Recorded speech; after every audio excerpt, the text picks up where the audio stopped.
설교를 하면 좋을 텐데 그 설교는 돌아오는 주일날 하고요. 원래 애초 계획은 1월 첫째 주부터 제가 다른 설교할 준비를 했었습니다. 그런데 이 아브라함의 이야기가 오늘과 다음 주 한 두 번은 더 해야지만이 그래도 좀 만족스럽게 끝나겠다 하는 생각이 들어서 오늘 다음 주 두 번도 하고 그 다음에 다음 설교로 넘어가도록 하겠습니다. 여러분 다 아시죠? 제가 왜 금요 기도회 때 1년간 아브라함에 관한 설교를 했는지. 2023년 우리 교회 표가 하나님과 함께 다시 영적 성장을 이루는 신앙 공동체였습니다. 영적 성장을 위해서 아브라함의 삶을 보면서 믿음의 단계마다 우리가 어떤 도전을 받는지를 생각해 보기 위해서 아브라함의 이야기를 생각해 보았습니다. 자, 이제 거의 끝나가죠. 우리가 지난주 어떤 말씀을 생각했냐면 아브라함이 하나님의 명령을 듣고 이삭을 모리아산의 제물로 바치기 위해서 준비하는데 특징 두 가지를 생각해 보았습니다. 그러니까는 아브라함의 순종에 나타났던 두 가지 특징. 그 첫 번째가 22장 1절에 나오는 이른 아침에 일찍 일어나라는 표현이었습니다.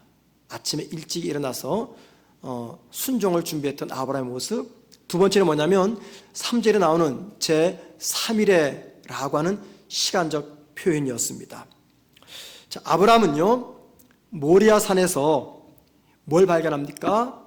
이삭을 대신할 수풀에 걸린 순양을 발견합니다. 자, 그리고 나서 아브라함은 그 모리아산에서 뭐라고 그 산의 이름을 바꿉니까? 여호와 이레라고 바꿉니다. 준비하심 혹은 하나님 준비하셨다 그 뜻이죠. 여러분 아브라함과 우리의 차이가 뭔지 아십니까? 아브라함은요 성경에 기록되기 전에 살았던 신앙인이고 저와 여러분은 성경이 완전히 기록된 이후에 살고 있는 신앙들입니다. 이건 엄청난 차이가 있습니다. 자, 보세요. 모리아산에서 아들을 제물로 바쳤습니다. 그리고 거기서 여호와 이레, 즉 하나님이 준비하신다라고 하는 이 은혜를 아브라함이 깨달았어요. 자, 그런데 여러분 성경 이후에 살고 있는 저와 여러분은 이 아브라함의 이야기를 통해서 무엇을 깨달을 수가 있을까요? 아브라함은요 솔직히 여호와 이레라고 하는 이 은혜만 깨달았지 그 이상은 발견하지 못했습니다. 그렇다면 성경 이후를 살고 있는 저와 여러분 이 모리아산의 사건을 통해서 무엇을 깨달을 수가 있겠습니까? 만약에 저와 여러분이 아브라함과 똑같이 이 모리아 사건을 통해서 여호와 이레라고 하는 은혜만 체험한다면요 사실 진짜 성경이 주고자 하는 이 메시지의 본질을 놓치고 마는 겁니다. 만약에 저와 여러분이 모리아 사건을 통해서 여호와 이레라는 것만 깨닫고 그것으로 만족한다면 성경 이후에 누릴 수 있는 성경 이후의 삶을 살아가는 성도들이 누릴 수 있는 영적인 깨달음을 우리는 놓치고 사는 겁니다. 그렇기 때문에 성경 이후의 시대를 살아가는 저와 여러분은 오늘 말씀을 통해서 여호와 이레라는 은혜뿐만이 아니라 더 깊은 영적 깨달음을 얻을 수 있는 그 자리까지 나아가야 됩니다. 그것이 저와 여러분에게 성경에 주어진 이유입니다.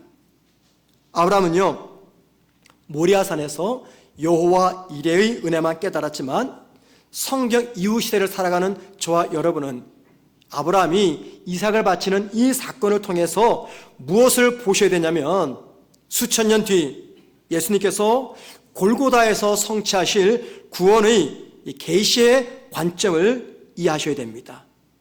아브라함이 모리아산에서 이삭을 번제로 바쳤어요. 이게 무엇을 예표하는 사건입니까? 그것은요 수천 년 뒤 골고다에서 인류의 죄를 대신 짊어지고 죽으실 예수 그리스도의 대속적 죽음을 예표하고 있는 것입니다. 자, 보세요. 아브라함이 모리아산에서 이삭을 바치는 사건과 수천 년 뒤 예수님이 골고다에서 십자가에 매달아 죽는 이 사건 사이에는요 놀랄만한 유사점들을 찾을 수가 있습니다. 만약에 저와 여러분이 이 유사점, 예수님의 십자가의 죽음과 이삭의 이 재물 사건을 비교하면서 단지 여호와 이레라고 하는 이 은혜만 찾는다면요, 모리아 사건의 어떤 그 빙산의 일부분만 우리가 발견하는 것이다 라는 것이죠. 자, 그래서 여러분, 먼저 설교 초반 부분에는요, 이 모리아 사건에서 제물로 바쳐진 이삭의 사건과 수천 년 뒤 골고다 언덕에서 십자가에서 구속의 죽음을 당하신 예수님의 죽음의 차이에는 어떤 유사점이 있는지 한번 좀 생각하고 나서 본문을 계속해서 들어가 보도록 하겠습니다. 먼저 여러분, 아브라함과 이삭은요, 이게 부자지간의 관계입니다. 그렇죠? 이에 반해서 하나님과 그 아들이신 예수님 역시 부자지간입니다. 이게 너무 흡사해요. 아브라함과 이삭, 하나님과 예수님, 이 관계가 너무 흡사합니다. 예를 들면 이삭이 독자였습니다. 우리 예수님도 독생자입니다. 독자. 아브라함은 번제나무를 아들 이삭에 짊어지게 하고 자기의 손에는요, 불과 칼을 집어들었습니다. 예수님도 자기가 매달릴 십자가를 친히 짊어지고 골고다로 올라가셨고, 하나님은 그 장면을 그냥 외면하셨습니다. 아브라함이 극도의 고통을 참으면서 이삭을 결박해서 제단에 올려놓았듯이 하나님도 친히 극도의 고통을 참으시면서 당신의 독생자 예수님을 십자가에 못 박아 매달게 하셨습니다. 이삭이 제단 위에서 죽기 전까지 아버지 아브라함의 말에 순종했어요. 우리 주님도 십자가에서 죽기까지 하나님의 뜻에 순종하셨습니다. 이처럼 하나님과 예수님, 아브라함과 이삭 둘 사이에는요, 많은 유사점이 있습니다. 모리아산의 사건과 골고다의 사건, 많은 유사점이 있습니다. 그런데 여러분, 이 두 사건의 결말은요, 전혀 판이합니다. 아브라함은 아들 이삭의 가슴에 칼을 꽂지 않았습니다. 하지만 하나님은 실제로 당신의 아들을 십자가에 못 박혀 죽게 하셨습니다. 유사점이 있지만 이런 차이점이 있습니다. 두 번째, 이삭은 아브라함에게 번제에 필요할 어린 양이 어디냐고 묻습니다. 여러분, 오늘 본문 7절 말씀 보세요. 이삭이 이르되 불과 나무는 있거냐 번제할 어린 양은 어디 있나이까. 여러분, 아브라함이 아들의 질문을 들었을 때 이 마음이 얼마나 답답했을까요? 그냥 속이 무너지는 거죠. 그게 바로 너야. 그래야 되는데 말은 못하고 뭐라 말합니까? 8절 말씀 보십시다. 아브라함은 이삭의 질문에 이렇게 답합니다. 내 아들아, 번제할 어린 양은 하나님이 자기를 위하여 친히 준비하시니라. 하나님이 준비하신다라고 말합니다. 아브라함은요, 아들을 제물로 죽이면서도 하나님에 대한 신뢰를 지금 놓지 않고 있는 겁니다. 그리고 그의 신뢰와 응답은요, 수풀에 걸린 순양으로 마침내 실현되었어요. 자, 13절 말씀 보시기 바랍니다. 아브라함이 눈을 들어 살펴본 즉 한 순양이 뒤에 있는데 뿔이 수풀에 걸려 있는지라. 아브라함이 가서 그 순양을 가져다가 아들을 대신하여 번제로 드렸더라.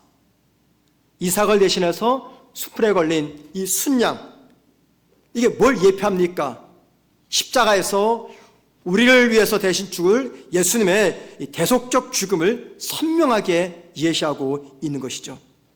훗날 성경 이후 시대에 살았던 사람들, 특별히 신약 시대에 살았던 사람들은요, 아브라함이 모리아산에서 이삭을 제물로 바쳤던 이 사건을 어떻게 해석했냐면, 인류의 죄를 구속하기 위해서 골고다 언덕에서 십자가에 달려 죽으신 예수님의 십자가 죽음을 예표하는 사건이다 라고 말합니다.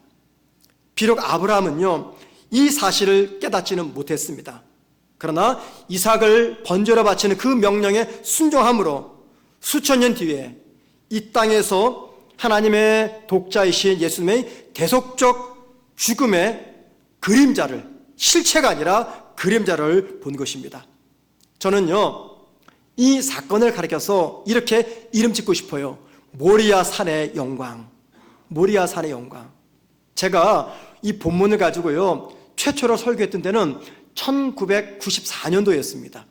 제가 신학대학원을 졸업하고 전임 전도사할 때 그때 제가 이 본문을 가지고 최초로 설교를 했어요. 거의 29년, 30년 전이네요. 그때 제가 설교 제목을 모리아 산의 영광이라고 세웠어요. 그랬더니 함께 사역했던 우리 부목사님 선배께서 저한테 말하기를 천목 천전도사 설교 제목 진짜 기가 막히네 라고 저한테 칭찬하신 적이 있습니다. 그분이 왜 설교 제목을 기막히다라고 칭찬했는지 모르겠습니다. 여러분, 제가 왜 모리아 산의 영광이라고 설교 제목을 지었을까요? 그것은요, 하나님은 이 모리아 산에서 아브라함에게 지금 어떤 모습을 알려준 겁니까? 인류를 구원하실 하나님의 영광, 하나님의 영광을 미리 보여준 거예요. 비록 아브라함은 이 사실을 명확히 알지는 못했지만 마치 그림자처럼 희미하게나마 예수님의 대속적 죽음을 그림자로 경험한 겁니다. 자, 여러분 보세요. 저는 이것을 모리아 산의 영광이라고 그랬어요. 아브라함은 모리아 산에서 하나님의 영광을 본 겁니다. 그러면 여러분, 제 질문은 이거예요. 아브라함이 어떻게 해서 모리아 산에서 드러난 하나님의 영광을 목격했느냐라는 겁니다. 뭘 통해서요? 이게 중요합니다. 예수 그리스도가 우리 인류의 죄를 위해서 대신 죽으실 그 영광을 볼 수 있었던 것은 하나님 말씀에 대한 순종 때문이었습니다. 순종. 그렇기 때문에 저는 이렇게 결론을 지어요. 여러분, 순종하는 자들은요, 반드시 하나님의 영광을 체험합니다. 이게 저의 말이 아니에요. 제 말이라면은 설마 하고 의심하셔도 돼요. 그런데 여러분, 우리가 들고 있는 이 성경, 이게 무슨 이야기입니까? 창세기 1장부터 요한계시록 마지막까지 쭉 읽어보세요. 성경은 온통 하나님의 영광을 목격한 사람들의 이야기예요. 그리고 그들이 어떻게 해서 하나님의 영광을 목격했느냐라는 겁니다. 어떻게 해서? 하나님 말씀에 순종함으로. 하나님 말씀에 순종할 때 그때 그들은 감추어졌던 하나님의 영광을 똑똑히 볼 수가 있었던 겁니다. 예를 들어 볼까요? 밤새 물고기를 잡았지만 베드로는 한 마리의 물고기도 잡지 못했습니다. 이제 조업을 다 마치고 그물을 싣고 정리한 그 새벽 무렵에 한 젊은 사람이 와가지고 뭐라고 말합니까? 깊은 데 가서 그물을 던져라. 여러분, 이 갈릴리에서 잔뼈가 굵은 어부 베드로는요, 새벽 시간에 갈릴리 깊은 곳에는 물고기 한 마리도 없는 것을 알았습니다. 그렇지만 그 말을 듣고 깊은 곳에 가서 그물을 던졌죠. 그물이 찢어질 것 같은 엄청난 많은 물고기를 잡았고 혼자 감당이 안 되니까는 옆에 있었던 동료 어부들을 부릅니다. 그때 베드로가 주님께 어떤 반응을 보이는지 아십니까? 누가복음 5장 8절입니다. 우리 다 할 수 있습니다. 시작. 시몬 베드로가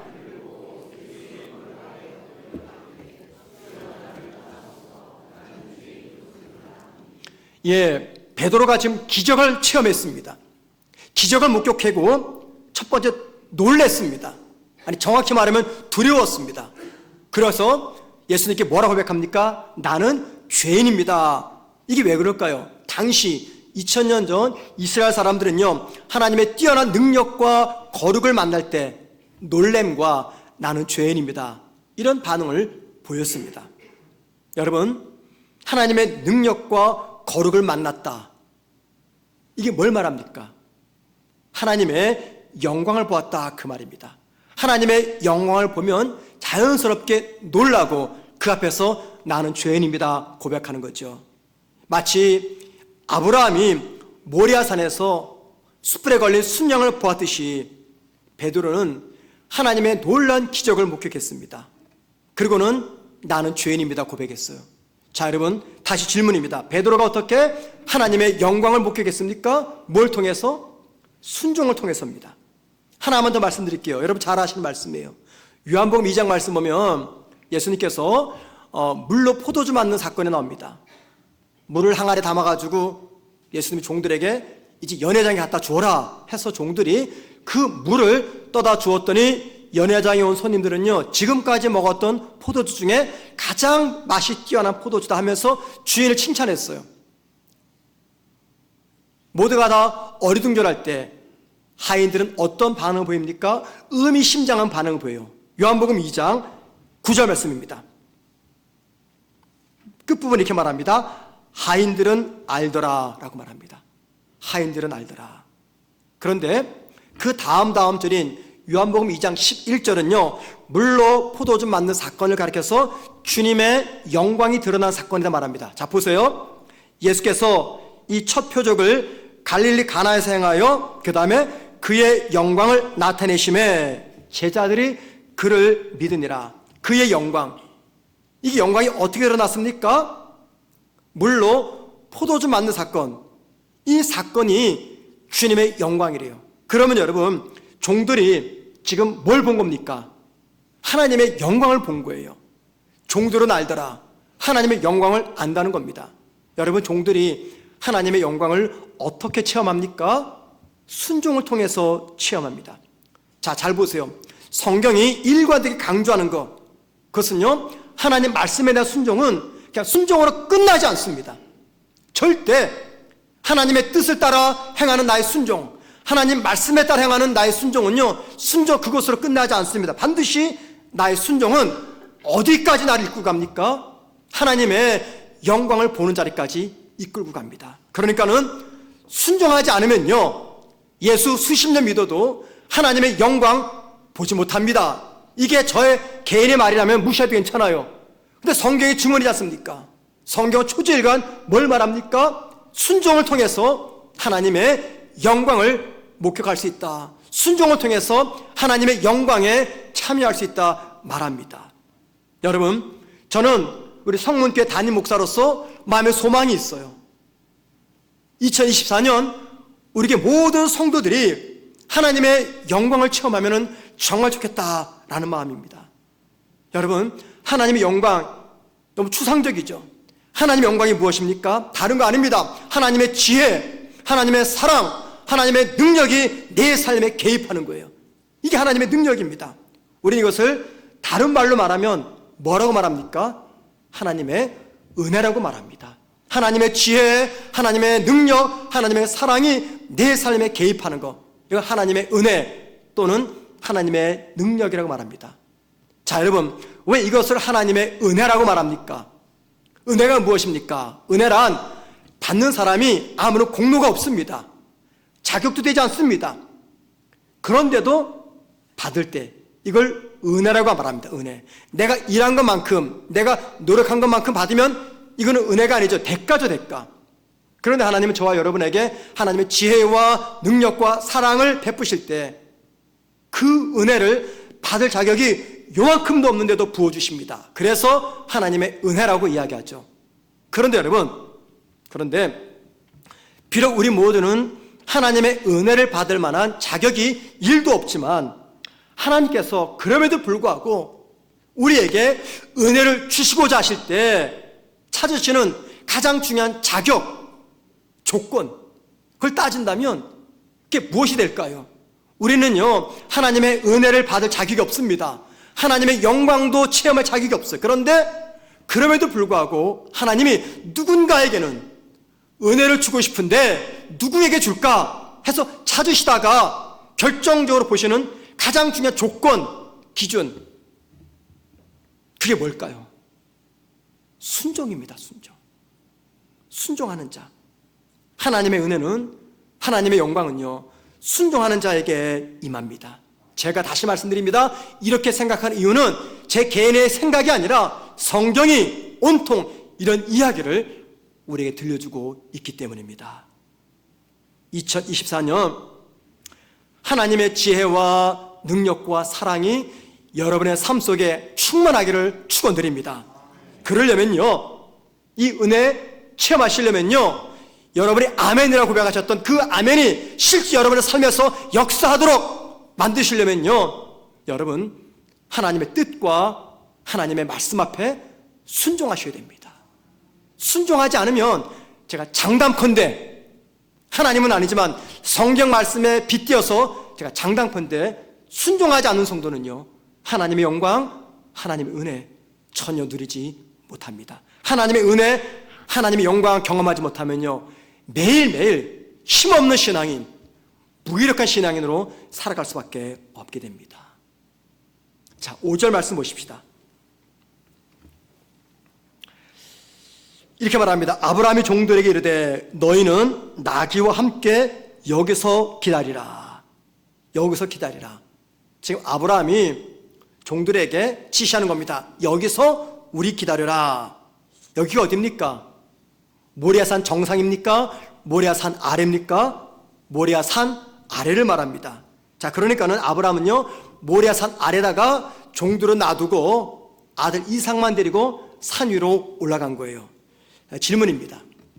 왜 아브라함은 산 위에 올라갈 때 종들은 산 아래 놔두고 아들 이삭만 데리고 산 위에 올라갔을까요? 왜 종들을 산 아래 남겨두었을까요? 우리가 추측 가능한 답이 있어요. 첫 번째, 만약에 종들이 함께 모리아산에 올라갔다고 생각해 보십시다. 자, 산 정상에 가서 갑자기 주인 아브라함이 이상한 짓을 하는 거예요. 제단을 잘 만들어 놓고 땔감도 잘 준비해 놓고 갑자기 아들 이삭의 몸을 밧줄로 동동동 감는 겁니다. 그리고 나서 제단 위에 올려놓습니다. 그러더니 갑자기 칼을 들어서 아들 이삭을 향해서 내려치려고 합니다. 자, 여러분, 만약에 저와 여러분이 종이라고 한다면, 아브라함의 종이라고 한다면 가만히 그 장면을 구경만 하시겠습니까? 절대 그러지 않습니다. 달려들어서 주인님 왜 그러십니까? 미쳤습니까? 뭐 잘못 먹었습니까? 주인을 뜯어 말릴 거예요. 왜요? 종들도 알거든요. 이 이삭이 아브라함과 사라에게 어떤 아들인지 잘 알거든요. 분명히 하인들과 함께 모리아산 올라갔으면 아브라함은 그들의 방해 때문에 아들을 제물 바치는 그 하나님 명령에 순종하지 못했을 거예요. 기억나시죠? 아침에 일찍이 집을 떠났어요. 왜요? 사라 때문에. 종들을 산 아래 남겨두었어요. 왜요? 종들이 방해할까 봐. 이게 무슨 이야기입니까? 어떻게 해서라도 하나님 명령에 철저히 순종하려고 하는 아브라함의 신앙의 굳은 의지를 엿볼 수 있는 장면입니다. 그런데 여러분, 이게 다가 아닙니다. 아브라함이 종들을 산 아래 남겨둔 이유는요, 이게 다가 아니에요. 아브라함이 종들을 산 아래 남겨둔 더 중요한 이유가 있습니다. 아브라함은요, 모리아산에서 지금 뭘 할 예정입니까? 그 인생 최대의 순종의 헌신을 하나님께 드리게 됩니다. 지금까지 살면서 아마도 75세 때 하나님께 부름받았고 100세 때 아들 이삭이 태어났으니까는 거기까지 25년이 지났습니다. 하나님 만나고. 그리고 이제 이 모리아산에서의 이삭의 나이가 10대 틴에이저 한 15살 보자면은 거의 40년을 하나님 믿은 겁니다. 40년간 하나님 믿으면서 아브라함 일생 최대의 순종 헌신이 바로 이 장면입니다. 고향을 떠난 것도 아닙니다. 아들을 이삭의 제물로 바치는 것, 이게 인생 최대의 순종의 헌신을 하나님께 드리는 겁니다.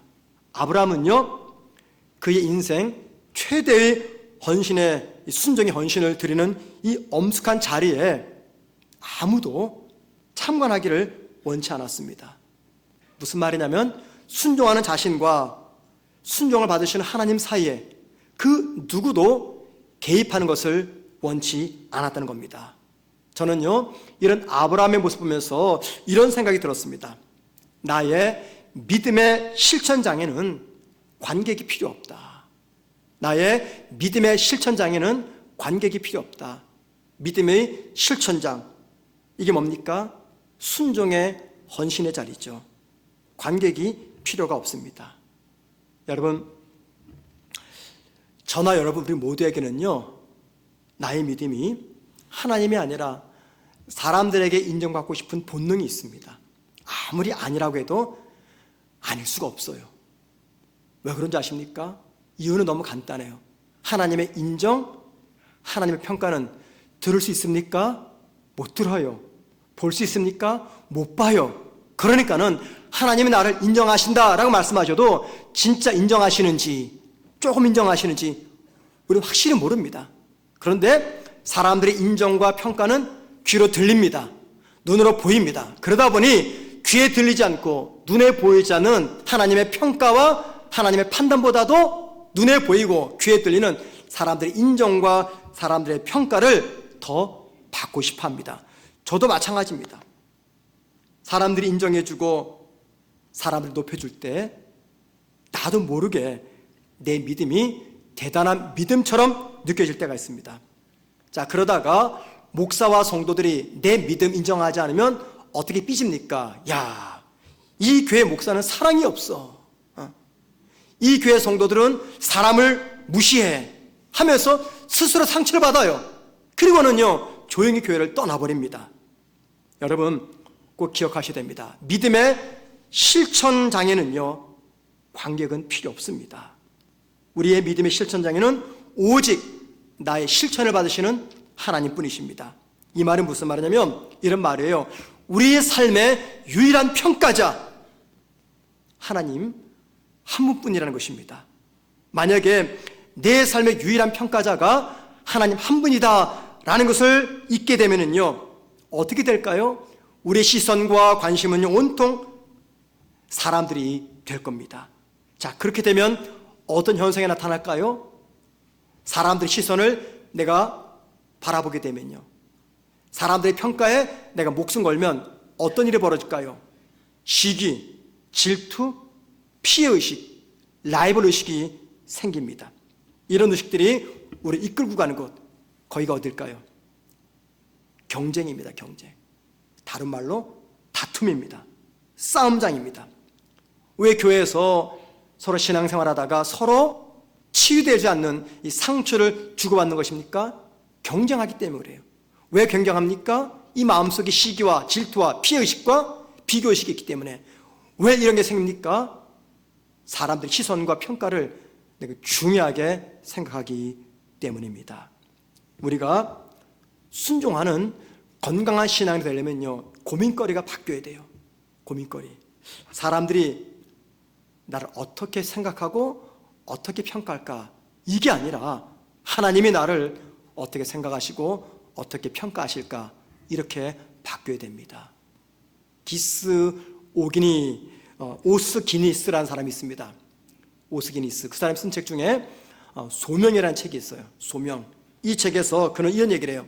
하나님이 우리를 부르실 때 우리에게 2번에 걸친 소명을 주신다. 그러니까 저와 여러분이 하나님을 믿게 되면요, 2번에 걸친 소명을 하나님께 받게 된다, 그 말이에요. 자, 1차적 소명이 어떤 소명일까요? 저와 여러분이 처음 예수를 믿어서 하나님의 자녀로 부름받는 소명입니다. 우리 모두는 그 소명 받았습니다. 그러니까 여기 있죠. 이게 1차적 소명입니다. 그러면 2차적 소명은 뭘까요? 하나님의 시선과 평가를 의식해서 살도록 부름받은 소명입니다. 이게 2차적 소명이에요. 하나님의 시선과 평가를 의식해서 살도록 부름받은 소명. 만약에 이 2차적 소명이 분명한 분은요, 자기의 유일한 평가자가 하나님인 줄 알아서 사람들의 평가보다도 하나님의 평가를 의식해서 살아갑니다. 바로 그때, 잘 들으셔요, 사람이 아니라 하나님의 시선과 하나님의 평가를 의식해 살아갈 때 나타나는 신앙의 열매가 있습니다. 그게 바로 순종입니다. 순종. 왜? 나의 유일한 평가자는 하나님이기 때문에 하나님의 뜻도 알고 하나님의 말씀도 안다면 바로 그 앞에서 하나님의 말씀 앞에 순종의 열매를 맺게 된다는 것입니다. 자, 지금은 사라졌어요. 지금은 어디에서도 볼 수 없습니다. 60년, 70년, 80년대 그때 신앙생활 하신 분들은 기억나실 겁니다. 어느 교회에서 부흥회를 한다. 특별히 꼭 붙는 단어가 있죠. 그냥 부흥회가 아니라 앞에 뭐가 붙어요? 심령 부흥회, 성령 부흥회, 대부분 심령 부흥회입니다. 심령 부흥회. 이 포스터가 붙어요. 기억나십니까, 여러분들? 그 세대 아니세요? 70년대, 80년대 골목골목 전보산 때, 전보대 붙었어요. 심령 부흥회, 그리고 강사 이름 쓰고, 또 돈이 있는 교회는 사진까지 붙이는데 그때 거의 없었습니다. 인쇄실이 발달되지 않았기 때문에. 그런데 이름 쓰고 꼭 거기다 붙이는 게 있어요. 여러 가지 수식어들 붙입니다. 그 강사에 대해서. 그때 많이 나왔던 수식어가 뭐냐면 금식기도 40일 하신 불의 종, 혹은 금식기도 중 하늘나라 다녀온 거룩한 종. 이 금식기도가 참 많이 들어갔어요. 제가 청년 때 신앙생활했던 교회는요, 작은 교회입니다. 성결교회였는데 예배당이 지하실이에요. 지하실에. 작은 교회였습니다.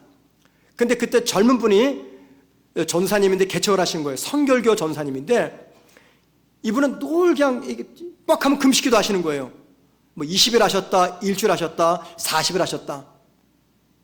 금식기도 하고 나면요, 교회들이 굉장히 거룩한 표정으로 그 전사님을 바라봤던 기억이 납니다. 그때는요, 금식기도가 신앙의 계급장이었어요. 또는 자신을 홍보하는 마케팅 도구였습니다. 아무리 목사가 설교 잘하고 인품이 뛰어나도요, 금식기도 앞에서는요 다 죽어야 됩니다. 금식기도가 깡패였어요. 깡패. 다 무찔러 버립니다. 그땐 그랬습니다. 여러분, 금식기도는요 기도하는 자신과 하나님과의 관계일 뿐이에요. 결코 자신을 홍보하는 도구가 되어서는 안 된다는 겁니다. 믿음의 헌신은요 자랑도 광고도 필요하지 않습니다. 우리의 헌신과 충성과 순종을 보시는 분은 하나님 한 분이면 족합니다. 온 세상이 나의 믿음, 나의 헌신, 나의 충성을, 나의 순종을 알아준다고 해도 하나님이 몰라주고 하나님이 인정하지 않으신다면 그 모든 사람들의 평가가 무슨 소용이 있겠습니까? 아무 의미 없습니다. 자, 마지막으로요, 아브라함의 하산에 대해 생각해 봅니다. 이제 모리아산 정상에서 볼일 다 봤어요.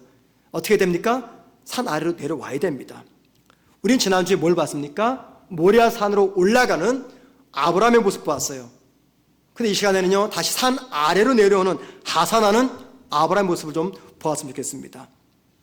우리가 잘 아는 대로 산에 올라갈 때 죽으면 죽으자 이 심정으로요, 아침에 일찍 일어나서 모리아산을 향해서 출발했습니다. 3일 밤낮을 걸으면서 자기를 불에 지필 땔감을 짊어지고 가는 아들을 바라보면서 마음에 엄청난 갈등을 겪었지만 그 모든 갈등을 다 극복하고 마침내 산 위에 올라갔습니다. 여러분, 그런데 모리아산에서 모든 일들 다 마친 다음에 산 아래로 내려오는 아브라함을 통해서도 우리가 배울 수 있는 신앙의 교훈이 있습니다. 아브라함은요, 모리아산을 올라가기 전에 하인들에게 뭐라고 말했습니까? 너희에게로 돌아오겠다 라고 5절에서 말했어요. 너희에게 돌아오겠다. 즉 산 아래로 내려오겠다, 그 말이죠. 자, 그리고 종들에게 말한 것처럼 아브라함은 이삭과 함께 산 아래로 내려왔습니다. 우리 다 같이 오늘 본문 19절 말씀 보시기 바랍니다. 다 같이 있습니다. 시작. 이에 아브라함이 함께 떠나 브엘세바에 이르러 거기 거주하였더라. 예, 종들에게 돌아와서 함께 떠나 브엘세바에 거주했다라고 말합니다. 여러분, 아브라함이 모리아산에서 내려와서 브엘세바에 가서 거기서 정착했다라고 하는 거, 이거 대단히 의미심장합니다. 왜 그렇습니까? 여러분 기억나시는지요? 아브라함이 하나님의 뜻에 따라서 아들 이스마엘을 내쫓았습니다. 자, 그러고 나서 아브라함이 브엘세바에서 뭘 했습니까? 두 가지 했어요. 첫째, 나무를 심었어요. 어떤 나무요? 에셀나무. 에셀나무는 그 어떤 나무보다도 오래 사는 나무라 그랬습니다. 또 뭐 했습니까? 거기서 영원하신 여호와의 이름을 불렀더라 그랬습니다. 자, 여러분, 창세기 21장 33절입니다. 보세요. 아브라함은 브엘세바에서 에셀나무를 심고 거기서 영원하신 여호와의 이름을 불렀으며, 언제요? 아들 이스마엘을 내쫓은 다음에. 왜 에셀나무를 심었을까요? 에셀나무를 심는 게 무슨 의미입니까? 이겁니다. 자손과 땅을 향하신 하나님의 약속을 내가 믿습니다. 비록 내가 내 아들 이스마엘을 내쫓았지만 내 자손과 땅에 대한 당신의 약속을 내가 신뢰합니다. 그 증거로서 에셀나무 심었어요. 그러면 왜 영원하신 하나님 이름을 불렀습니까? 그것은요, 하나님이 자기 자손을 영원토록 보호하신다는 것을 믿는 믿음의 증거였습니다. 그런데 모리아산에 내려와서 아브라함이 바로 그 브엘세바를 찾아갔어요. 왜 갔을까요? 가장 쉬운 답은 거기에 아내 사라가 있었기 때문에 간 거죠. 가족이 간 겁니다. 그런데 그 이유 말고 더 중요한 이유가 있어요. 아브라함이 브엘세바로 돌아간 것은요, 하나님이 모든 약속과 필요를 채워주시는 영원히 신뢰할 수 있는 분임을 다시 내가 고백합니다. 그 의미입니다. 하나님이 당신이 나의 모든 약속과 필요를 채워주시는 영원하신 하나님, 영원히 내가 신뢰할 수 있는 분입니다. 라는 이 고백을 드리는 의미에서 브엘세바로 찾아간 겁니다. 이 말이죠. 자기가 브엘세바에서 자손과 가나안 땅에 대한 하나님의 약속을 믿는 믿음으로 에셀나무를 심었고 하나님이 자기 후손들을 영원히 지켜주실 것이라는 그 믿음을 믿는 마음에서 영원하신 하나님 이름을 불렀던 자신의 신앙 고백이 틀리지 않고 옳았다는 것을 감사하기 위해서 아브라함은 다시 브엘세바로 찾아간 것입니다. 여러분, 하나님은요, 우리 모두가 순종하는 모리아 산에서 우리를 기다리고 있습니다. 그런데 모리아 산의 체험이 마무리되는 곳, 그것은 어디냐면 나의 신앙이 고백되었던 브엘세바입니다. 모리아 산에서의 내 신앙의 순종의 열매가 확실하게 마무리되는 곳, 그게 바로 내가 신앙을 고백했던 브엘세바 거기라는 겁니다. 하나님은 브엘세바에서 고백했던 나의 모든 헌신과 믿음이 모리아 산에서 피어나기를 원하십니다. 자, 보세요. 브엘세바가 고백의 제단이었다면 모리아 산은요, 실천의 제단입니다. 브엘세바의 제단에서는 믿음의 상징인 입술의 고백을 우리가 심었다면은요, 모리아 산 위의 제단에서는요, 믿음의 실체인 순종을 하나님께 헌납해야 됩니다. 믿음의 상징이 있는 곳에는요, 믿음의 실제가 있어야 되고, 믿음의 고백이 있는 곳에서는요, 믿음의 실천이 있어야 하는 것. 이게 바로 믿음의 본질입니다. 믿음의 실체, 믿음의 실천. 이게 뭡니까? 순종입니다. 순종. 그러니까는 믿음의 상징인 우리의 입술의 고백만으로 내 신앙이 완성되는 것이 아니라, 내 믿음이 완성되는 것이 아니라, 믿음의 고백인 입술의 고백이 있었다면 믿음의 실체, 믿음의 실천이 있는 순종의 자리까지 가야 된다, 그 말입니다. 하나님은 브엘세바에서 우리 모두의 믿음이 고백되기를 기다리십니다. 그때 고백이란 우리의 입술의 고백일 거예요. 동시에 하나님은 저와 여러분을 모리아산 정상으로 부르십니다. 그곳이 어디입니까? 순종하는 자리입니다. 하나님을 향한 나의 믿음의 고백이 완성되는 순종의 자리입니다. 2024년 새해가 밝았어요. 새해가 시작되면서 우리 모두가 한두 가지쯤 새해 각오, 결심을, 목표를 세웠을 거예요. 여러분, 어떤 새해 목표를 세웠습니까?